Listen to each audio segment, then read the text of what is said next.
All right, we'll start. Good evening, everyone. Welcome to tonight's InfoCast, which is hosted by the Winchester Town Meeting Members Association. And a thank you to WinCam for letting us use their studios. I'm Lance Grensback, and I'm here tonight with our Zoom guru, Carol Savage, who's keeping all the buttons stuck. The topic of tonight's session is Winchester's town meeting. Our guest is town meeting moderator, Philip Frattaroli. He's volunteered to present an overview of the 2025 town meeting warrant and discuss town meeting rules and procedures. If you've always wanted to ask questions such as, why does Winchester have a town meeting? Who puts the warrant together? What's the difference between a warrant article and a motion? What are the rules for debating motions and handling amendments, and sometimes amendments to amendments to amendments? And why do some motions require a 2/3 vote instead of a simple vote? Tonight is your opportunity because Philip has been studying up on it in great detail. Now, most of you are quite familiar with the TMMA, but before we start, let me quickly remind you that the TMMA is an association of town meeting members. It is not an arm of town government, nor an arm of town meeting. As such, the TMMA does not vote on, nor take positions on town issues or articles before town meeting. The TMMA's goals are to improve communications between town hall and town meeting, and especially among town meeting members. To do this, we've been publishing the bulletin, which carries updates from town boards and committees. We maintain a discussion board where town meeting members can post questions, comments, and information about issues and articles before town meeting, including tonight's presentation, and we host these InfoCasts. So we will ask Mr. Frattaroli to present for about probably 20 minutes or however things, and then we'll open it for questions and answers. If you think of a question during the presentation, I suggest that rather than forget it, type it into the chat function, and when we move to the Q&A portion of the InfoCast, Carol will try to read out the questions, and then Philip will see to field them. So welcome. Your show. Thank you for having me. Thank you, Carol and Lance for hosting this, and for everybody for signing on.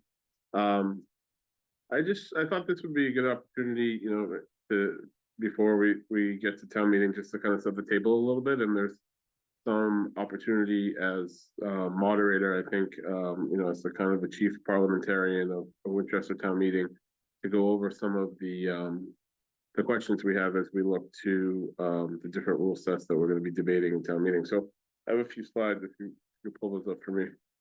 The first one is just, like I said, it's the table setter. This fall town meeting, I decided to change the start time of town meeting to 7 o'clock. It's on the second page, yeah. Traditionally, dating back to the days of John Sullivan and Peter Haley, the start time was 7:30. My predecessor Heather changed that to 6:30. We're trying 7. We got a lot of feedback that 6:30 was too early. It was very difficult for people to get to town meeting. It was difficult, especially for those boards and committees that meet before town meeting, to be able to get all that done and eat something before they got to the high school. So we're going to try 7 o'clock. Part and parcel to that is we're losing potentially a little bit of time, but our warrant in the fall is a little bit less heavy than it was in the spring, and we're experimenting with it. So we'll see how it goes. And I'm welcoming any feedback from folks, after town meeting to see how it went. The second is there's a number of openings this fall. We have 1 opening in precinct 2, 2 openings in precinct 3. 4 openings in precinct 5. So we will be having precinct meetings as part of the end of Article 1, as we traditionally do. And those openings will be discussed and filled, hopefully, on the first night of town meeting. Next page, thank you. So I also wanted to kind of show everybody the warrant. At this point, the warrant's on the website, winchester.us. If you found the town meeting page, it's there. I've also highlighted all the consent agenda items. It's not a ton of consent agenda items. I think there's just 6, 10 altogether. A lot of stuff that you would find every year. Very standard kind of stuff. The first, this is something that's relatively new that we do. It's only a few years old, using a consent agenda in Winchester. not really in line with Robert's rules, and it's one of the things we'll talk about when we get to that section, but there is a precedent in the meeting to do it, and it's worked pretty well. It's one of the few things in a democracy that's both efficient and democratic, I've found, because it takes only 5 members of town meeting to be able to take something out of the consent agenda. And, you know, in starting to kind of discuss this part of it, I'm hoping to hear feedback from folks who think, you know, if you see something on there that you don't think should be part of the consent agenda, let me know, because this is, you know, part of the feedback that I'm hoping to get. The second page of the warrant. So first night, you know, there's all the traditional reports and stuff. We'll have the precinct meetings, and then we'll focus on the capital planning articles. And then the second night is probably when we'll get to bylaws. So just if you're planning at home, I'm hopeful, and I don't want to put myself into trouble here, but I hope we can get this done in 3 nights. I think that would be pretty doable. There's 37 articles altogether. In the spring, there was 56 articles, a number that's ingrained in my head. That's my football number. And that took 4 nights. So I think 3 nights is definitely feasible for this particular warrant. Going back to the consent agenda, this is yep. This is a list of them. You can see them up close, and the language that lays out the consent agenda is in the motion book. It is every year, and you can see that the precedent is set there of 5 voters in the town meeting to be able to pull something out. Any questions so far from the assembled group? As I mentioned, Capital Planning Committee has a number of appropriation projects. This is a list of them. I would encourage anybody to take a look at it ahead of time. If there's an area of town or a name or a street that you don't recognize, this is a good time to look at it ahead of town meeting. There's a piece of equipment that you don't recognize. It's a good opportunity to Google it. So that will be Article 8. Article 28 is the first time we'll be hearing from the Winchester Community Preservation Committee, and they have a number of projects as well.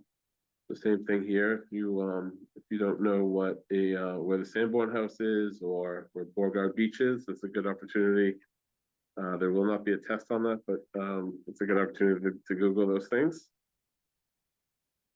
And then another couple articles I want to flag, and as moderator, it's common. The procedure of town meeting is something that is the domain of the town moderator, traditionally in New England town meetings.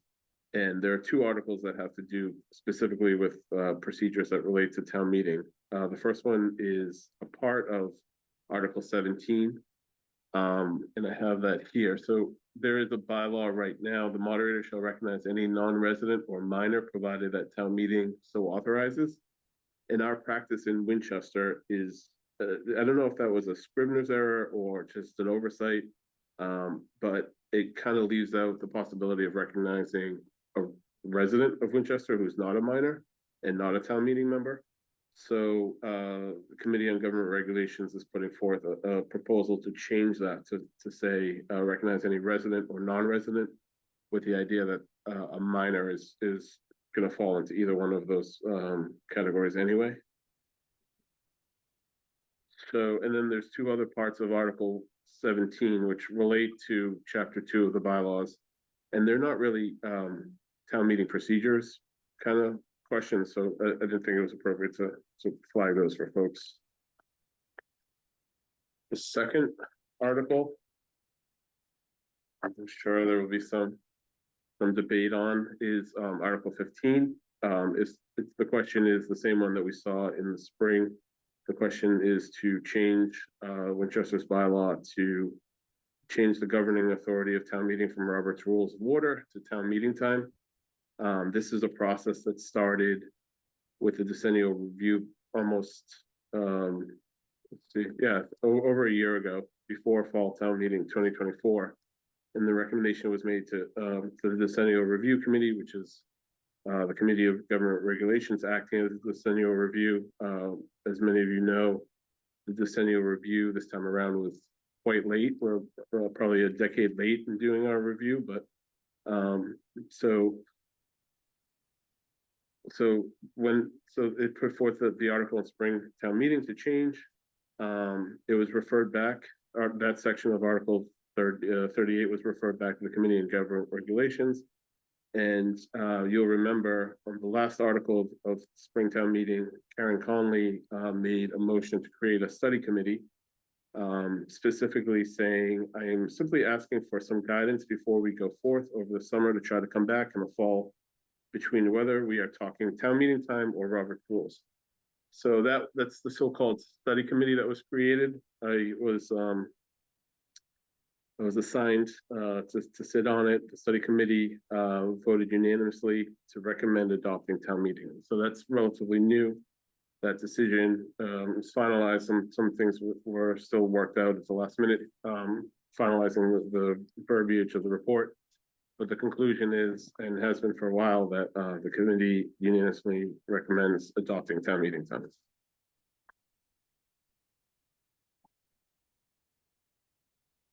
So one of the reasons that I wanted to do this was to give a little bit of the history and the background from a legal perspective of the sources of authority that govern town meeting. And this is something that was mentioned during the debate in the spring. Somebody said, you know, this is a bylaw that will change all the rules. And the way the town meeting works in Massachusetts is there are different authorities that have different like levels of authority over what we do. The first and most important thing is the Massachusetts general laws. So you see here on the chart, that's number one, and the way we view that is through Supreme Judicial Court opinions, appeals court opinions, and attorney general opinions. Below that is the town charter and Winchester's town charter, and the thing about a town charter is it has to be approved after town meeting approves it. It has to be approved by the legislature. So this is a process that's very difficult to amend and change. So that's, and then below that is the bylaws. The bylaws don't require the state legislature to weigh in on it. So it's a little bit easier. So that's below the charter. And then the fourth is the procedural motions adopted at individual town meetings. And we'll talk a little bit about that. And then only fifth is the procedural guide. Right now, Winchester's bylaws recommend call for Robert's rules to be used. And then number six is the handbook or procedural guide published by the moderator of clerk's office. We'll talk a little bit about that. Seventh is the moderator's own good judgment, reputation, and command of the room. Those are terms that come from the Mass Moderators Association. I'm not exactly sure what that means, but, and then 8 is town traditions and habits. So if we start, we'll kind of skip number 1 for a second. The thing I want to kind of express is that, you know, a lot of the things that make Winchester Town Meeting unique are already kind of protected in our bylaws. So, I'm sorry, in the charter first, and then we'll talk about the bylaws. So for instance, we meet twice a year. That's not the majority of towns that do that. We do. Are we on the next slide? We're on number 2, yeah. So, so there's certain things in the bylaw in the town charter that are unique to Winchester. The other thing, if you were to use just Robert's rules, a quorum in the body is 1 more than half. And in Winchester, the quorum is set at 100 members. So those are 2 things. So those are just examples of kind of Winchester specific things that are protected by the town charter. The bylaws have a lot more. Some of those are lined up on the next page, and the bylaws again are number 3 in the authority and the supremacy of authorities. So like the rule, we talk a lot about it in the spring, where financial articles can't be discussed before the first Monday of May. That's in the bylaw, for example. The fact that in the spring we talk about financial things, in the fall we talk about capital planning, that's all in the bylaw. The town meeting precinct meetings, that's a bylaw. 10 minutes for presenters, 5 minutes for subsequent speakers, public hearing requirements for all warrant articles. You hear a lot about that this week and next week as these public hearings take place. Another change that we have from Robert's rules is this division of a question, procedural motion that does not require a vote in Winchester. The moderator has the ability to do that without asking permission from the town meeting. That's different so that's protected by a bylaw, different from Robert's rules. We also have a very unique way of doing reconsideration. We talked a little bit about that, how in Winchester it's a higher threshold. It's also required that the reconsideration cannot take place until the next meeting of the town meeting. So that's all unique and all protected already. No matter what we do on the question of the rule set, those things will change until we decide to change a bylaw. So number 4 on that chart, and I'm sorry this is super boring. If anybody's falling asleep, I don't blame you. I was going to put some pictures of my kids to try to liven this up a little bit, but so number 4 is procedural motions, and I'm giving you an example of what the traditional procedural motions that we use in Winchester Town Meeting are. It's really right at the front of the warrant. I think it's even before the consent agenda. And that's things like you'll hear, asking for permission for the select board and the finance committee to sit at the front of the meeting, things like that, and for WinCamp to be able to do their work. There is one thing that's on here that's a change from the traditional town meeting, and when I say traditional, I'm thinking back to like the John Sullivan days. The idea of having a deputy town moderator came about in 2020 for the first time. That was just having more hands on deck to help during COVID. As the TMMA team here is a 2-person team, just like to read questions coming in and administer the meeting. Same thing with town meeting. Peter thought that it would be a good idea to have an extra set of hands, so Sam Allison served in that role, and she continued on in 2021 through Heather, and then. And last year I served in that position. This spring we because Mary Ellen was going to be out of town for her daughter's graduation, we decided to have Sam do it again for us. So it's been used. It's not codified really anywhere, but it's been something that's been put into the procedural motions, but 2, used with a precedent and an established precedent in Winchester. Another example of the procedural motion would be the consent agenda that we talked about a little bit earlier. So now we'll get to number 5, which is kind of the crux of the matter. I'm sorry the colors didn't really show up on that. So I want to start by apologizing to everybody. When this question came up, I was under the impression, it was my first meeting as town moderator, and I didn't want to confuse myself with 2 sets of different rules in my head. So I didn't read town meeting time when it came before, the question came before us in the spring. In retrospect, that was a really bad idea, because they're not 2 different sets of rules. They're not, in the history of it is town meeting time was developed to apply Robert's rules to a New England town meeting. It's really, it explains it just takes the part that's relevant to it, and it also expands on it, and it applies. Number 1 on our chart was the Mass General laws, and it applies like practices in town meeting to the Mass General laws and how they interact with each other. So really, if anybody out there wants to be a moderator or prepare, to become an expert in town meeting, the best thing to do, whether we adopt this rule set or not, is to read town meeting time, because it's such a extensive and readable in a lot of ways that Robert's rules is not. It's a really great guide for anybody who wants to understand the way town meeting works. So as I said, they're not 2 different set of rules. And if you look at this Venn diagram on the second slide, it incorporates that number 1 source, which is the Mass General laws. It incorporates the relevant parts of Robert's rules. It incorporates town traditions. and kind of precedents in different towns and different histories from Massachusetts. So that's kind of a better way, I think, to understand it than rather than two separate rule sets with, you know, different language. It's really kind of a guide that incorporates all the relevant parts that you would need to know to understand town meeting.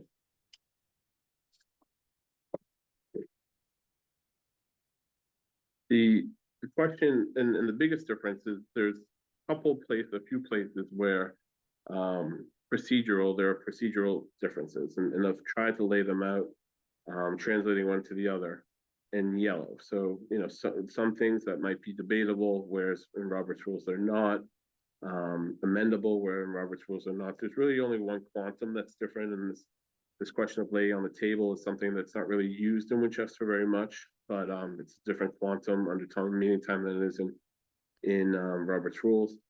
The other thing is this question of reconsideration, and as I said, Winchester's reconsideration rule is a lot more onerous, and because it's a bylaw, it would trump any differences that would come up. And then, so on the next slide is the number 6 source, and this is something that's kind of important, I think, as well. The guide to Winchester Town Meeting is something that the clerk's office has put out before town meetings. The latest edition came out this year, and this is something that has you know, is important to the town meetings, where I think most town meeting members get their procedural advice from, and this is something that would be obviously updated if we were to change. And Mary Ellen's office has been able to kind of boil all the Robert's Rules procedural stuff down to the chart on the next page. And that's a chart, again, that we will update if there is a change. And lastly, I just want to kind of talk about the potential, if there is a change, the timing of everything. So if town meeting adopts the bylaw, it needs to be reviewed and approved by the Attorney General's office. That takes several weeks, if not months. So the bylaw, if approved, and it would be in place for the spring town meeting. One of the reasons I think this is a good time to have the debate is the new set of rules will be in place for new members of town meeting joining in the spring after the town election, so that those new members wouldn't have to learn Robert's rules in the spring and then town meeting time for the fall, potentially. It should be one set of rules for a new town meeting in 2026. The other thing that's beneficial, and one of the reasons those of us who, you know, we thought it was important to have this discussion in the fall, is it's only 1 out of every 4 years in the fall that the town meeting is not precedent. There's not a state or a federal election beforehand. So, you know, in our spring town meeting, typically there's a town election as well. So this is really the 1 out of 8 town meetings where the playing field is open, and we can kind of have this discussion, not distracted by anything else going on.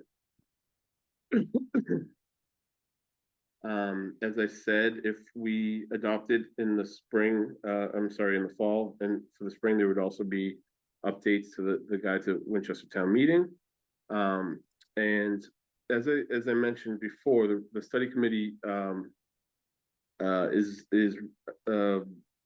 is recommending the change. They put forth an amendment of potential topics that should be reviewed by, and in this case, I think it will be the Rules Committee that reviews these things, of areas where there's potential for a bylaw change to make everything kind of smoother in the transition. So that's all I have. Take a big breath, and then I guess. Okay, I think we'll skip to Q&A. Sure. If you had questions during the presentation and you type them into the chat, we'll open the chat and try to read out the questions. And then when we exhaust some of those, we'll go to ask people, if you have questions in real time, please, there's a raise your hand button at the bottom of the Zoom menu. Push the buttons or flag it so we can see and be reminded who's there, and we'll continue. We have no time limit, so you can ask all the difficult and embarrassing questions that you can think of. So Not too embarrassing, I hope. Yeah. So, Carol, do you want to pull up the first questions if there are any? The only questions in the chat were about the, vacancies in the precincts. Which precincts have vacancies? You have to read it aloud. I think. If you want, I can read it to you if you want to go back to it. that. So, precinct 1 has none, precinct 2 has 1, precinct 3 has 2. Precinct 4 has none, precinct 5 has 4, and 6, 7, and 8 have none.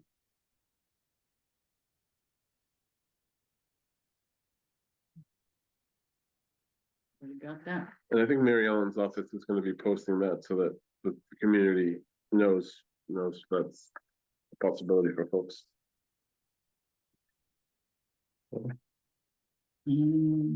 Just remove the spotlight. We can see if anyone has a hand raised. Let's see when I get the update from Michael. Questions? Any questions? Yeah, please. I can't, knowing this crowd, Oh, wait, here we go. is there, Sarah Girardi, I read a bootleg copy of town meeting time this spring, but I'm not sure it's been disseminated for town meeting members generally. Is there a place we can go to review it? So the town clerk's office has copies that she bought some and gave them to the library. Those ones, because of the nature of this and the fact that we don't have 192 copies of it, is it has to be read there. But they are available on Kindle or Apple Books or any. I mean, it is a cost. It's $49. But you know, if you're going to be a town meeting member, it's an investment in being informed for sure. And so you could download it right now and have it in a minute if you wanted to. Okay. Diab Jarius asks, in the Venn diagram, the town meeting time circle should include all of Mass General laws, not just a section. Well, yeah, Mass General laws. Not all the Mass General laws speak to town meeting. So I didn't want to include the full breadth of Massachusetts general laws in what town meeting time speaks to. I mean, Mass General laws are voluminous. So I remember my days in my law school library and them taking up much of the library. So not all of Massachusetts general laws apply. So I tried to make this a diagram that would kind of incorporate the parts, just like Robert's rules. Not all of it applies to town meeting time. It's to town meeting. So you know, so a question of interpretation, I guess. Kathy Bodie asks, what are the length of terms for the vacant position? I don't know, but the Mary Ellen's office will post that and that information will be available. She emailed that. Can she email that? Yeah. So you guys, yeah. Ben Cole says there's a vacancy in precinct 6. There wasn't on the list I got today, but that actually, yeah, I think that's right. So 6 has one as well. Okay. Amanda Lewis, will fall town meeting provide us with an update on the town manager search? Yes, it will come from the select board. It's not something that I can speak towards. Candace Van Aken, if this change goes through, would subsequent changes follow the same rules as we have now? I'm not sure I understand the question. Candace, we're not clear about the question. So if this goes through, then and as I said, the rules committee will likely be studying over the winter any potential bylaws that need to be changed as well. That process would be the rules committee would then go bring it to town meeting in the spring. Candace, it looks like you're unmuted if you wanted to elaborate.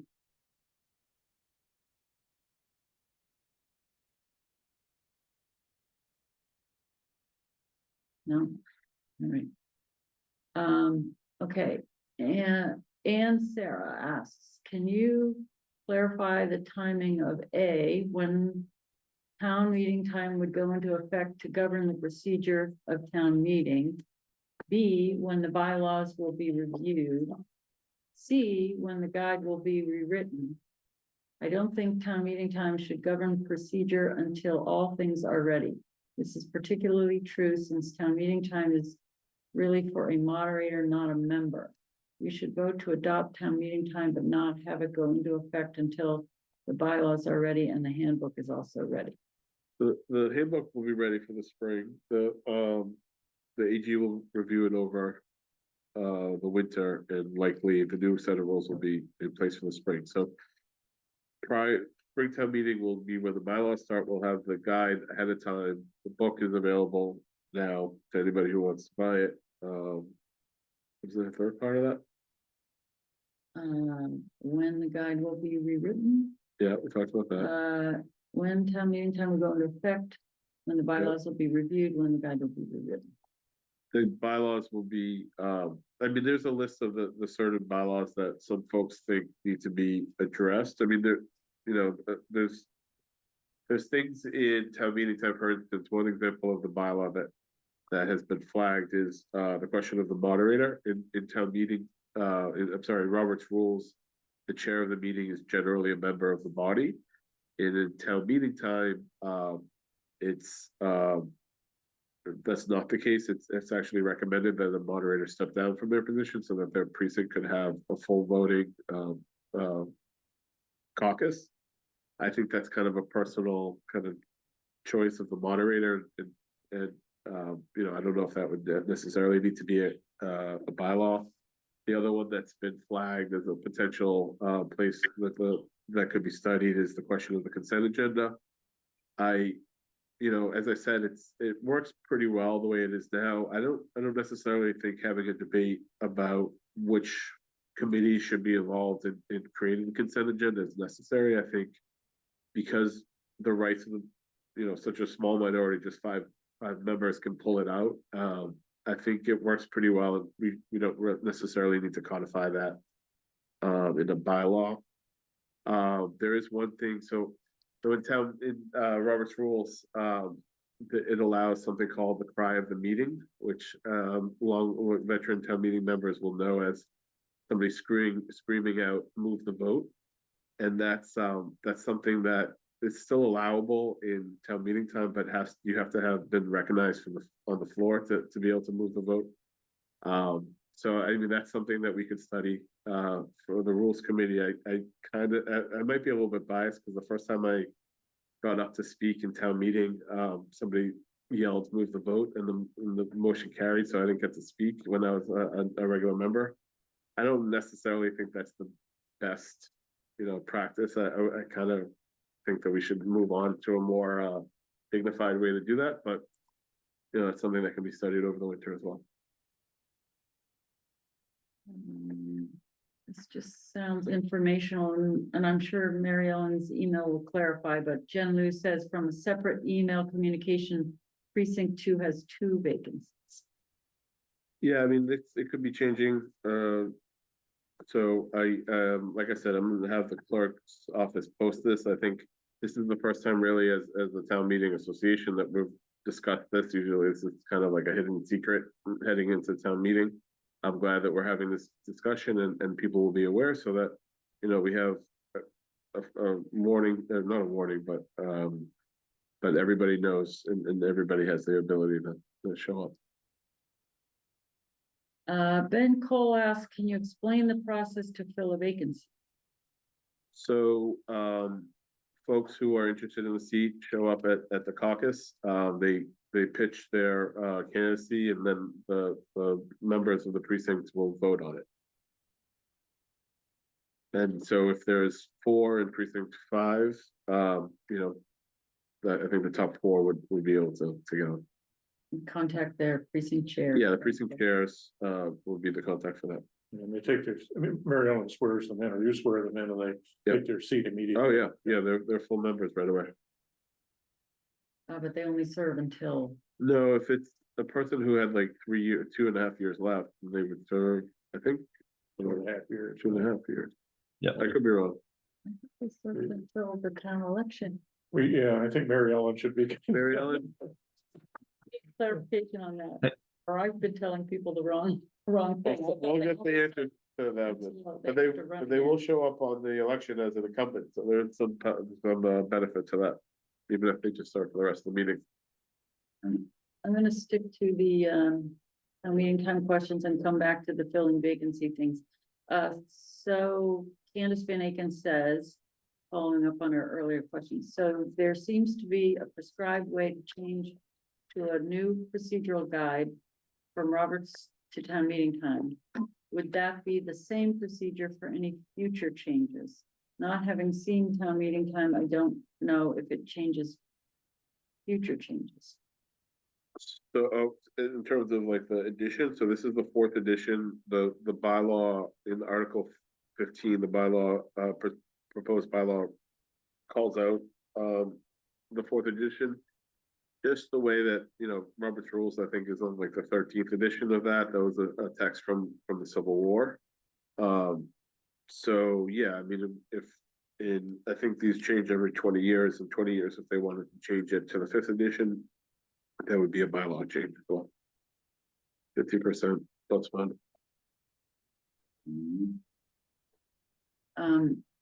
Back to filling, Candace Van Aken, I see you're here again. Did you hear the answer? That question? Roughly, yes. I was logging on a different device. So I just wanted to make sure that we're as careful that this doesn't change how we go forward. Well, that's the one thing that I kind of want to talk about too is, because town meeting time reflects the current laws and a lot of practices that we already follow. It could be said that we're already following a lot of it. Some of the procedural things as I laid out in that chart are different, but I'd say, 90% of it is stuff that we already follow in terms of how the warrant comes together, how the motion book works, FinCom, like all that stuff is in town meeting time. It's not necessarily, different from what we're doing. And in fact, in Lexington in the spring, they were in a similar situation where the practice of their town meeting reflected town meeting time more than it did in Robert's Rules, and they decided to change the bylaw that called it out. And I think it was either Article 15 or 25 in the spring. If you want to look at that, it was like a vote of 162 to 1. I don't think we're going to have that kind of vote on this one, but we'll see. Okay, thank you.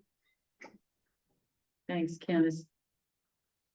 Okay, so a couple of things around the vacancies. Two folks, Isabel McGee and Robin Voss, said the people elected by caucus must run again in the next March election. So Mary Ellen can confirm that, but that's my understanding. Okay. Tina Cole asks, should those interested in filling current vacancies show up at the November 3rd town meeting? Yes. Donald Bradford says yes, they should show up, be part of the precinct meeting at the break. Yep. Some precincts may also be having meetings ahead of town meeting. I think there's one chair that's a clerk position, I think in our precinct 6 that needs to be filled too.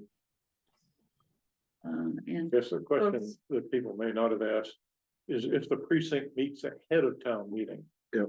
Can they do the election at that point, or must it be done at the end of Article, as part of Article 1? I know the answer to that. If you have a quorum of your, Yep. the chair can call a precinct meeting, and if you have a quorum of members present, You can. you can vote. I know there's something in the bylaw that says that it doesn't I know preclude you guys from meeting. We've done that. So our precinct used to meet ahead of the Yeah. session, because we didn't have long breaks. So we would make sure Yeah. that we were gonna have a quorum present before we took Yeah. that vote. So Well, that's yeah, at maybe least past Mary Ellen. practice. Mary Ellen can confirm it. Well, especially with Mary Ellen, if she's gonna be posting this to the folk, citizenry, I think, there has to be a public, knowledge, notice of where that meeting's gonna be. But it doesn't have to happen at town meeting, because there is a bylaw that says that. I don't think you had to post them. Yeah. Town meeting didn't have to put, but precincts did not have to post their precinct meetings. Yeah. But But- clerk can post that there's openings. Right. Yeah. Or can post. But, yeah. quorum was majority of your precinct.